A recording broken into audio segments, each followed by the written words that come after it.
Officer Undersecretary Claire Castro.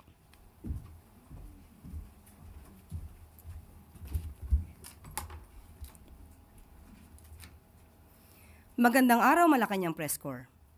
Ang utos ng Pangulo, siguruhing lahat ng public schools ay konektado upang makasabay ang mga estudyante at guro sa makabagong paaralan at paraan ng pag-aaral.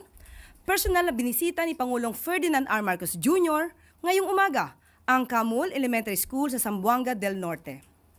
Namahagi ang Pangulo ng isang malaking TV na may interactive display na parang isang blackboard kung saan pwedeng manood at magkaroon ng interaksyon ang mga bata habang inaaral ang kanilang lessons sa school.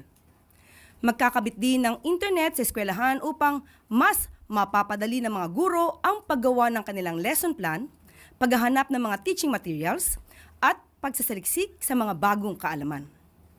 Malaking bagay din ang mabilis na internet connection para sa mga estudyante upang mas mapabilis ang paggawa ng kanilang mga assignments at projects na siyang magiging susi upang lahat ng mga batang Pilipino ay nakakasabay sa teknolohiya.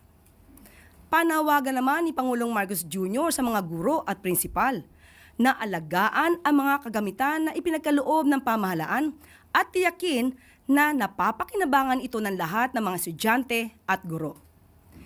Sa DICT at DepEd naman, ipinag-utos ng Pangulo na tiyaking lahat ng public schools ay konektado sa internet ngayong taon at siguraduhin na walang paaralan at walang bata ang maiiwan sa makabagong paraan ng pag-aaral. Ang programang ito ng Marcos Administration ay patunay lamang na tuloy-tuloy ang pamahalaan sa pagbibigay ng suporta sa bawat batang Pilipino upang masiguro ang kanilang kinabukasan. Dahil lahat ay iaangat sa modernong bagong Pilipinas.